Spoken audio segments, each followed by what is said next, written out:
Q2 ના numbers આવતા જોયા. હવે LIC હાઉસિંગ ફિનાન્સના MD અને CEO ત્રિભુવન અધિકારી આપણી સાથે જોડાઈ રહ્યા છે, પણ એના પહેલાં હું એક હેડ્સઅપ આપી દઉં. નેટ પ્રોફિટ 1.6% પર આવતા આપણે જોઈ રહ્યા છે, વધારો આપણે આવતા જોઈ રહ્યા છે 1,349 કરોડ પર.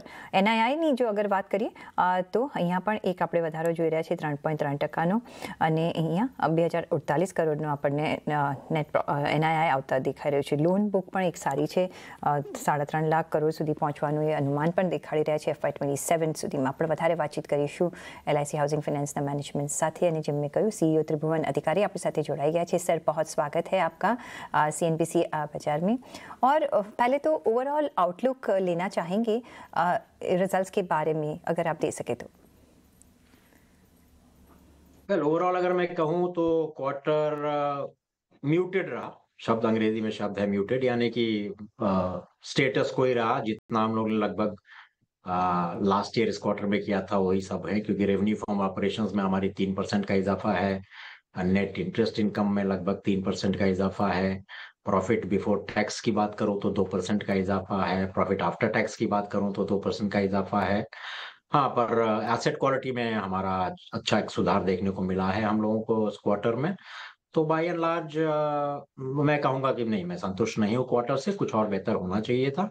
पर ट्रेडिशनली अगर आप LIC हाउसिंग फाइनेंस को देखें तो हमारा Q1 और Q2 थोड़ा सा सामान्य सा ही रहता है, और जो भी ग्रोथ और ट्रैजेक्टरी हमें मिलती है Q3 और Q4 में मिलती है. और Q3 Q4 में जो शुरुआत हुई है वो अच्छी हुई है, और मैं आशान्वित हूँ कि आने वाले 2 क्वार्टर्स में हमारा प्रदर्शन बहुत अच्छा रहेगा. चलो, तो ऐसा मान के चलेंगे कि आने वाले 2 क्वार्टर्स में आप कैचअप करोगे. लेकिन लोन बुक ग्रोथ कैसे दिख रही है, फ्यूचर में आप कैसे देख रहे हैं, और अगले क्वार्टर्स के लिए क्या गाइडेंस रहेगा? लोन बुक ग्रोथ अगर इस क्वार्टर की मैं बात करूं तो लगभग 15,935 करोड़ का रिटेल लोन हम लोगों ने डिसबर्स किया है. पिछले साल के मुकाबले लगभग 6% की एक ग्रोथ देखने को मिली है. क्वार्टर ऑन क्वार्टर की बात करूं, Q1 और Q2 की बात करूं तो Q2 लगभग 24% ग्रोथ दिखाई है Q2 में हमने Q1 के बनिस्बत. तो ट्रैजेक्टरी हमारी बहुत अच्छी है, ठीक है, हम ग्रो कर रहे हैं. तो ग्रोथ हमें देखने को मिल रही है रिटेल लोन बुक में. थोड़ी सी चिंता का विषय अगर हमारे लिए है तो वो कंस्ट्रक्शन फाइनेंस या जो प्रोजेक्ट लोन बुक हम कहते हैं उसमें है. उसमें बहुत अच्छी ग्रोथ नहीं मिली है, इनफैक्ट एक डिक्रीज है पिछले क्वार्टर से और पिछले साल के इस क्वार्टर से. पर सैंक्शनड लोन्स जो कि डिसबर्स होने हैं उसकी पाइपलाइन हमारे पास है, और जो प्रयास हमारे चल रहे हैं, मैं समझता हूँ प्रोजेक्ट लोन और कंस्ट्रक्शन फाइनेंस भी आने वाले क्वार्टर्स में अच्छा करेगा. लगभग पिछले साल 4,000 करोड़ का हमने डिसबर्समेंट प्रोजेक्ट लोन और कंस्ट्रक्शन फाइनेंस में किया था. उस फिगर को हम निश्चित रूप से पार करेंगे.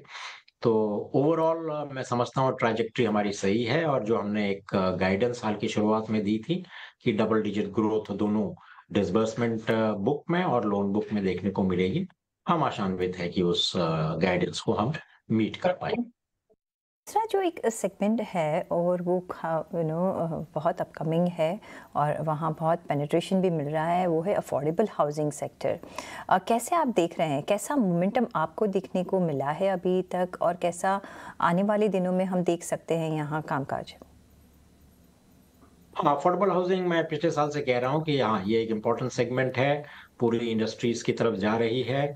ये एक सेगमेंट ऐसा है जहाँ पोटेंशियल काफी है, यानी कि मेजर पोर्शन इंडियन पॉपुलेशन उसी सेगमेंट में रहती है या उस सेगमेंट को बिलोंग करती है. तो हमने भी पिछले साल से कोशिश की है अफोर्डेबल हाउसिंग सेगमेंट में घुसने के लिए. पर लास्ट ईयर भी मैंने कहा था ये एक साल में कोई करिश्मा नहीं होने वाला है इस सेगमेंट में. हम उम्मीद भी नहीं करते हैं, क्योंकि एक बिल्कुल नया सेगमेंट है हम लोगों के लिए.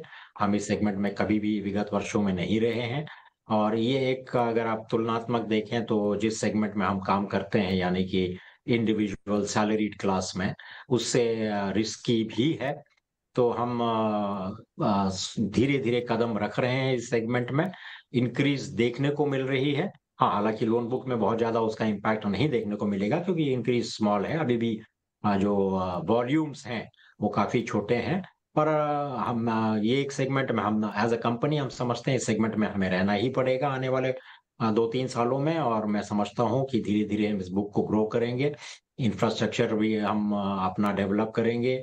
इसके लिए एक अलग सेल्स फोर्स की भी तैयारी की जा रही है। तो इन सब दिशाओं में हम काम कर रहे हैं।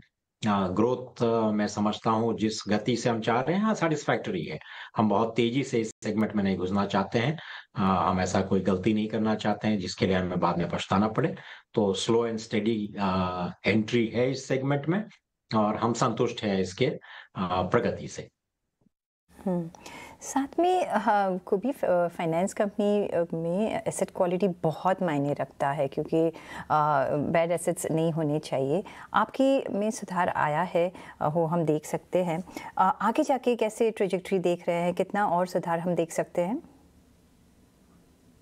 एसेट क्वालिटी अगर हम देखें विगत 5-6 क्वार्टर से हम क्वार्टर दर क्वार्टर एसेट क्वालिटी में इम्प्रूवमेंट आप लोगों को देखने को मिलेगा। है ना? हमारा जो जीएनपीए रेशियो एक समय पे 4.41% था, वो घट करके इस क्वार्टर के अंत पे 2.51% पे आ गया है और एसेट क्वालिटी में इम्प्रूवमेंट हो रहा है। और जो भी इस समय हमारे पास जो नॉन परफॉर्मिंग लोन्स या स्टेज 3 लोन्स हैं, ज़्यादातर हमारे पुराने काल के हैं। 2016 और 2019 के बीच का एक काल था जहाँ काफ़ी कुछ हमारे लोन्स खराब हुए थे या एनपीएस में गए थे। तो ज़्यादातर लोन्स वही हैं। पूरी कंपनी पूरी जोर-शोर से लीगली और अन्य माध्यम से इन लोन्स को रेक्टिफाई या रेज़ोल्यूशन की ओर लाने की कोशिश कर रही है और हमें प्रगति देखने को मिल रही है। इस क्वार्टर में प्रदर्शन अच्छा हुआ है। लगभग 975 करोड़ के हमारे एनपीएस रिज़ॉल्व हुए हैं या कम हुए हैं इस क्वार्टर में और आने वाले समय में मैं समझता हूँ ये एसेट क्वालिटी में इम्प्रूवमेंट आपको और भी देखने को मिलेगी।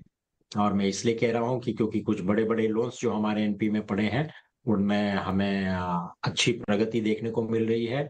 कुछ कोर्ट के रेज़ोल्यूशंस हमें उम्मीद है कि आएँगे और कुछ सेटलमेंट्स और कॉम्प्रोमाइज़ेज़ हमारे पास आने की उम्मीद है। तो आने वाले 2 क्वार्टर में कम से कम 2 या 3 बड़े लोन्स में मैं रेज़ोल्यूशन की उम्मीद कर रहा हूँ, जिसकी वजह से हमारी क्वालिटी और इम्प्रूव होगी।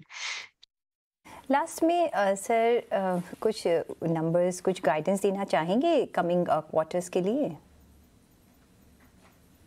क्वार्टर्स मैंने कहा कि ट्रेडिशनली एलआईसी एचएफएल के इतिहास में ये 2 क्वार्टर्स बहुत अच्छे क्वार्टर्स रहते हैं हमारे लिए।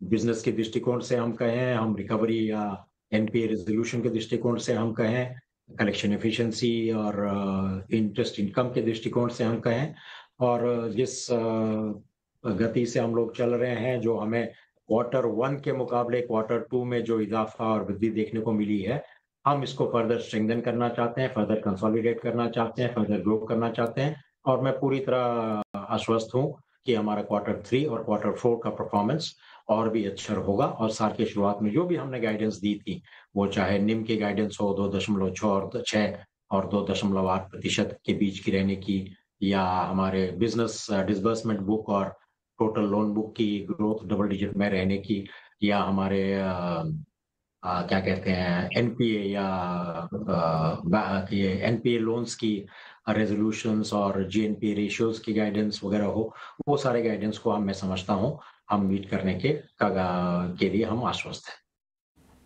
चलिए on that positive note sir बहुत शुक्रिया आपका हमारे साथ जुड़ने के लिए और हम वेट करेंगे कमिंग क्वार्टर्स के लिए, नेक्स्ट क्वार्टर में आपके साथ बातचीत करने के लिए। बहुत शुक्रिया। अनीसा जी।